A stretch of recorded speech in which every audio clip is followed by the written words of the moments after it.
My fiancée slept with her ex while I saved every rupee for our wedding, so I canceled everything, and now her family begs for another chance. I'm a 30-year-old guy, and if there's one thing I've always believed in, it's that nothing worth having comes easy. I grew up in a modest neighborhood, where my father fixed old fans for a living and my mother stretched every rupee like it was gold.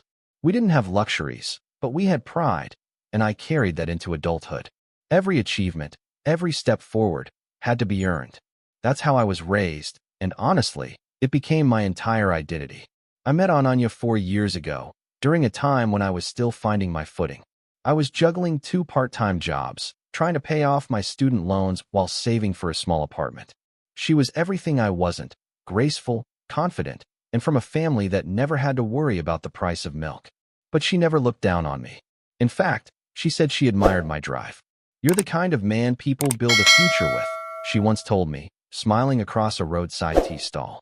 That line stuck with me for years. When we got serious, I promised myself I'd give her the kind of life she was used to, or at least something close. I started saving obsessively. No nights out, no impulse buys, no vacations. Every extra shift went straight into the wedding fund. I even stopped eating out, packing homemade meals to work just to save a few hundred more. Her parents weren't thrilled at first. They saw me as the lower middle-class dreamer dating their polished daughter. But Ananya defended me, said love mattered more than money. And for a while, I believed that too. Last week, I looked at my bank account and smiled for the first time in months. I finally had enough for the venue deposit, the one she'd fallen in love with. I thought it was the start of something beautiful. I had no idea it would be the calm before the storm. If part 1 of our story was about hope, this was where the cracks started showing, small, quiet ones that I tried too hard to ignore. The wedding planning began, and I thought it would bring us closer. Instead, it felt like I was slowly being pushed out of my own dream. Ananya started spending hours on Pinterest boards and Instagram reels, showing me extravagant venues, designer lehengas, and celebrity photographers. When I hesitated, she'd sigh and say, "Don't you want this to be perfect for me?" That one sentence, it hit deeper than I ever admitted. It made me feel like if I couldn't afford perfect, I wasn't enough. I remember one night, we were sitting in her car outside my small apartment. I told her maybe we should scale things down, something intimate, something real. She turned to me, eyes sharp, and said, "My parents are already compromising by letting me marry someone who earns less. I just want one thing to feel grand." It wasn't said with cruelty, but it carried a sting I couldn't shake. Her parents joined in too, dropping subtle comments like, "You don't have to pay for everything, you know. We could contribute, if you're falling short." The implication was clear. They didn't see me as capable. And Ananya? She didn't defend me this time. Still, I pushed through. I convinced myself love means sacrifice, that money was temporary but love was permanent. I cut down even more, stopped visiting my parents as often, skipped lunches with friends, just to save a few extra rupees. Every time my phone buzzed with a bank notification, I told myself I was building our future, one deposit at a time. When I finally transferred the down payment for the venue, I felt proud, almost invincible. But somewhere deep down, a quiet thought whispered, if this was what it took to keep her happy, maybe I was already losing her. It started casually, just a name from her past slipping back into our lives like an unwelcome ghost. Rohit. I'd heard of him before, the college boyfriend who'd broken her heart years ago. One evening, while we were finalizing the guest list, she mentioned offhandedly, Rohit reached out. He wants to apologize for how things ended. She said it so calmly, as if it didn't mean anything. I laughed it off at first. People change, right? Besides, I wasn't the jealous type, or so I told myself. But over the next few days, her phone seemed to buzz more often. She'd smile at her screen, type quickly, then turn it face down. When I asked who it was, she'd shrug, "Just work stuff, don't overthink it." But I was overthinking it. One night, when I called after work, she didn't pick up. Later, she texted, "Sorry, busy catching up with an old friend." My stomach tightened. I wanted to believe her, but that word, friend, echoed like a lie. The next weekend, we met for dinner, and I tried to be honest. "Ananya," I said quietly, "is Rohit the one you've been talking to?" She looked offended. "You don't trust me?" After everything, I stammered something about boundaries, but she cut me off. "You're acting insecure. I thought you were better than this." I didn't argue. I just sat there, staring at the woman I'd been saving my entire future for, wondering when she'd started looking at me like a burden instead of a partner. When I dropped her home that night, she hugged me quickly and said, "Don't make this a big deal, okay? He's just someone from the past." But as she walked inside, smiling at a message that lit up her phone, I couldn't help but feel that her past was slowly replacing me in her present. After that conversation, something shifted between us. It wasn't dramatic. It was slow, quiet, like a light dimming over time. Ananya started becoming distant. She stopped calling during lunch breaks. Our evening chats turned into brief texts, and her replies came hours later.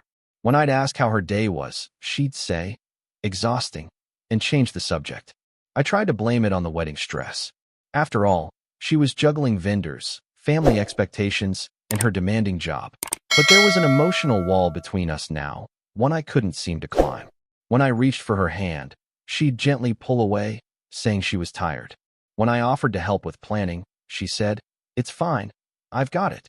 The warmth we once shared was replaced by a polite distance that hurt more than anger ever could. My mother noticed too. One evening when I stopped by her place, she asked softly, "Are you sure this girl loves you the same way you love her?" I brushed it off, forcing a laugh. "She's just under pressure, Mom. It'll get better." But even as I said it, the words felt hollow. Then came the first real lie. She told me she'd be at her cousin's house for the weekend, helping with some family event. But a mutual friend casually mentioned seeing her at a cafe across town, with someone who didn't sound like family. When I confronted her, she laughed. "Seriously? You're listening to gossip now?" I wanted to believe her so badly that I ignored my instincts again. I told myself love meant trust, even when things didn't add up. But that night, lying in bed, staring at the ceiling fan spinning above me, I couldn't shake the image of her laughing with someone else. Something inside me whispered, "You already know the truth, you just don't want to see it." It was a Friday afternoon when I decided to stop by the cafe she mentioned, just a quick surprise before heading to work. She'd told me she was meeting her wedding planner there to finalize decor options. I even brought her favorite coffee, thinking it'd make her smile. But when I walked in, I froze mid-step. There she was, Ananya. But not alone. Sitting across from her was Rohit. His hand was resting casually on hers, and she wasn't pulling away. They were laughing, whispering, completely lost in each other. For a moment, the world around me blurred. The chatter, the clinking cups, the aroma of coffee, all of it faded. My chest tightened until I could barely breathe. I don't even remember walking closer. I just remember the silence that fell when she saw me standing there, holding that damn coffee cup. Her face went pale, lips parting in shock. Rohit quickly stood, muttered something under his breath, and left without looking back. "Wait, please," she stammered, following me outside. "It's not what it looks like." I didn't say a word. My throat burned, but nothing came out. She reached for my hand, but I stepped back. "He just wanted to talk. I was going to tell you," she pleaded, her voice shaking. "Tell me what?" I finally asked, staring at her. "That you missed him? That you still love him?" The silence between us was louder than any scream. She broke down, crying right there on the sidewalk, saying, "I didn't mean for this to happen." But I couldn't feel sympathy anymore. I felt empty, like everything I'd built had just collapsed in one cruel second. I left without looking back, my hands trembling as I got into my car. The coffee spilled across the seat, forgotten. As I drove aimlessly through the city, one thought kept repeating in my head. I saved for a wedding she was never really in. The next few days passed in a blur. My phone wouldn't stop buzzing. Calls, messages, voice notes. All from Ananya. I didn't open a single one. I couldn't. Every time I saw her name flash across the screen, my stomach twisted with anger and heartbreak. I wasn't ready to hear excuses, not after watching her hold another man's hand like I didn't exist. On the fourth day, she showed up at my apartment. I didn't even have to open the door. Her voice carried through the wood. "Please, just listen," she begged, tears choking her words. Against my better judgment, I opened it. Her eyes were swollen, her hair a mess. Nothing like the composed, confident woman I once knew. "I messed up," she whispered.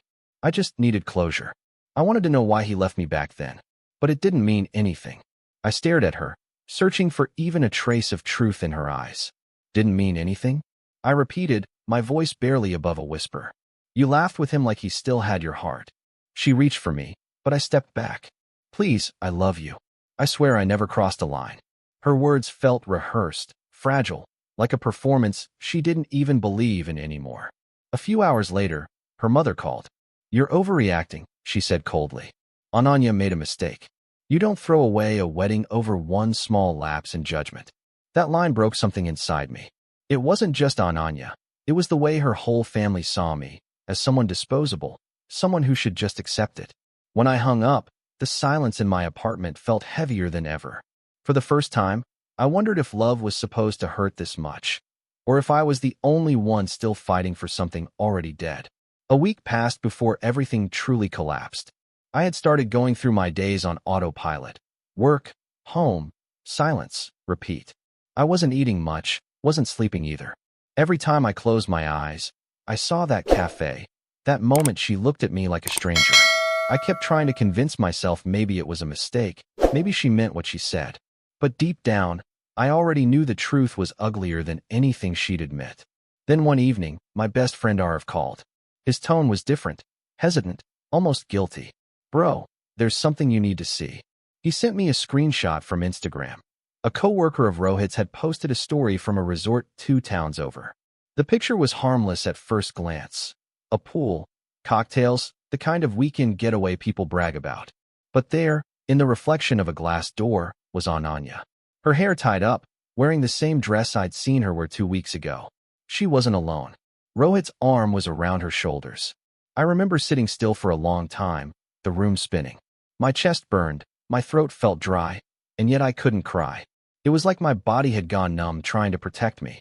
I scrolled back to the date, the weekend she told me she was visiting her aunt. I laughed then, a hollow, bitter sound that didn't sound like me at all. Arv asked quietly, "What are you going to do?" I didn't answer. I just stared at my phone screen until the battery died in my hand.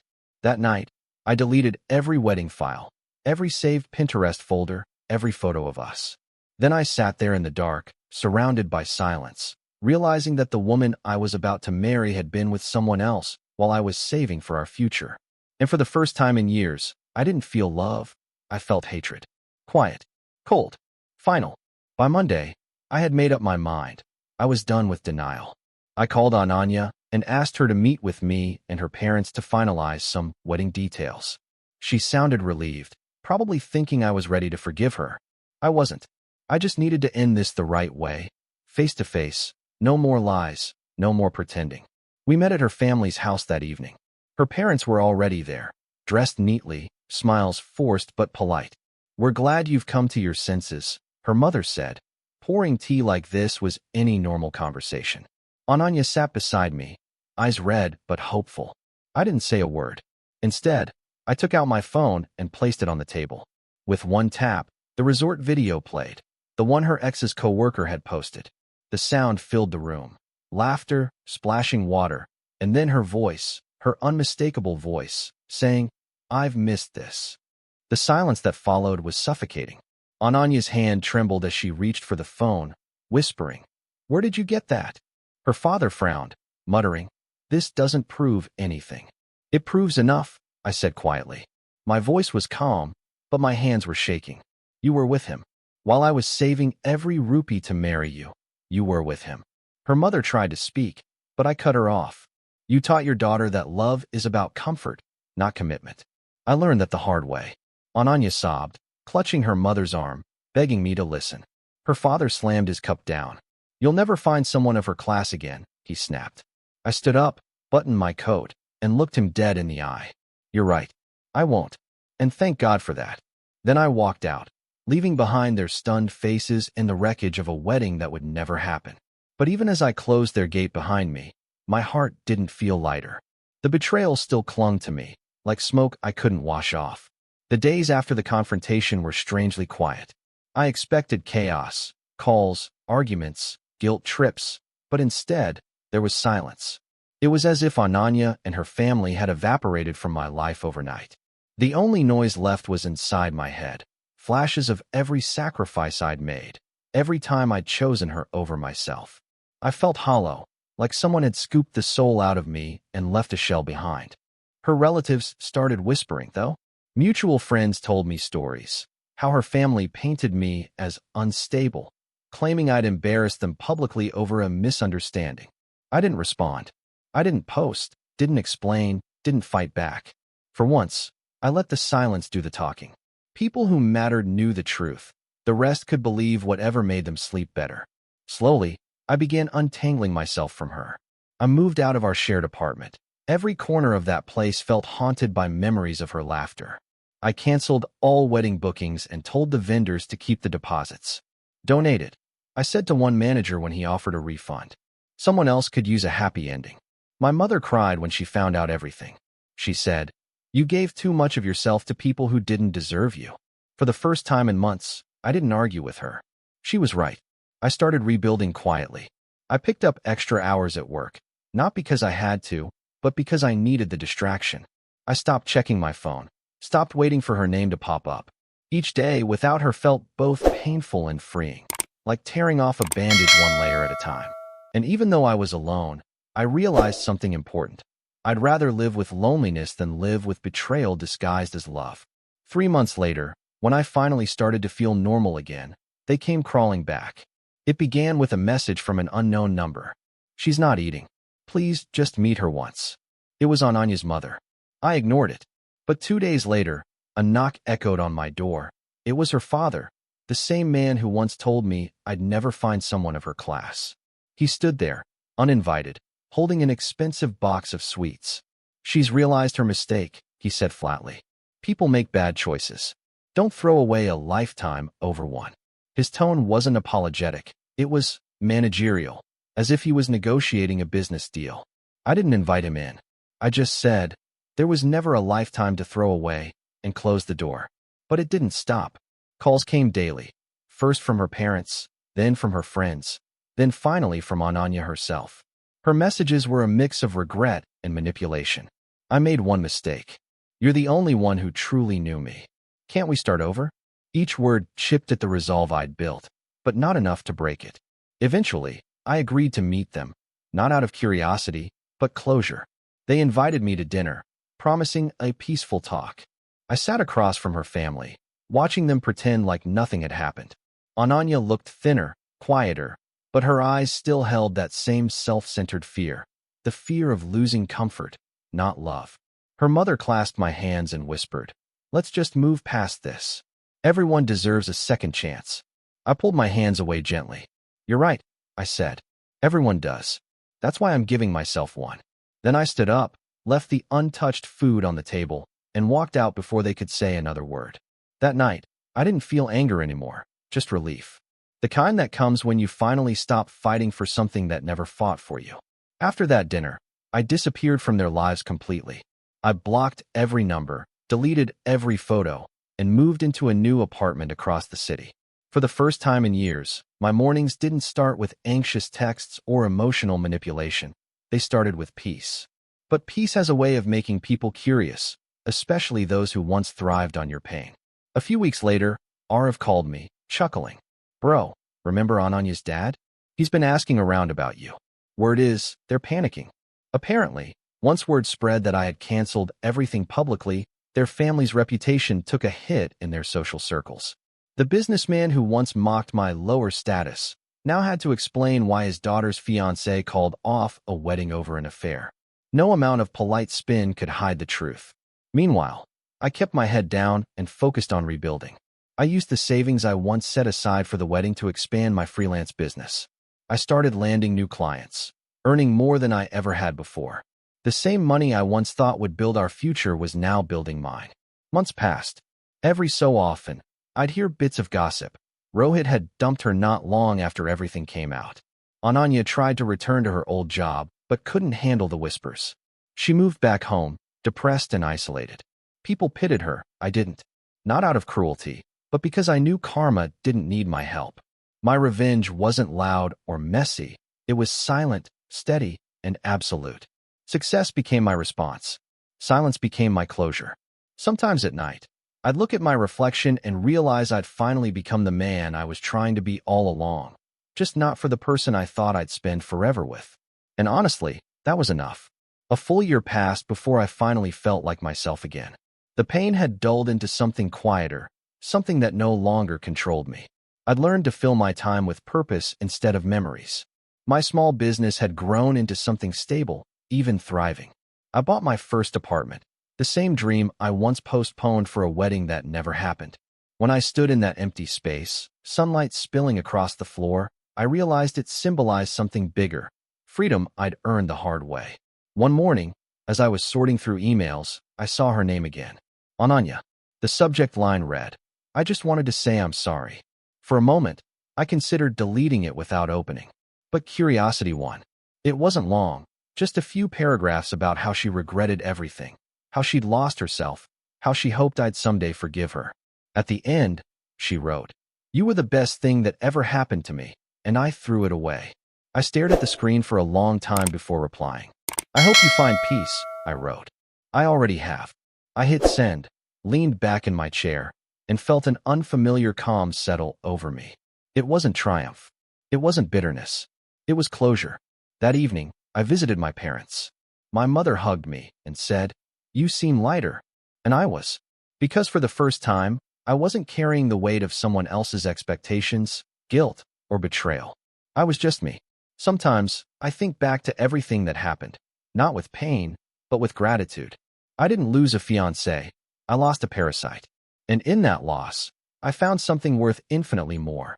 My peace, my strength, and the version of myself who finally knew his own worth.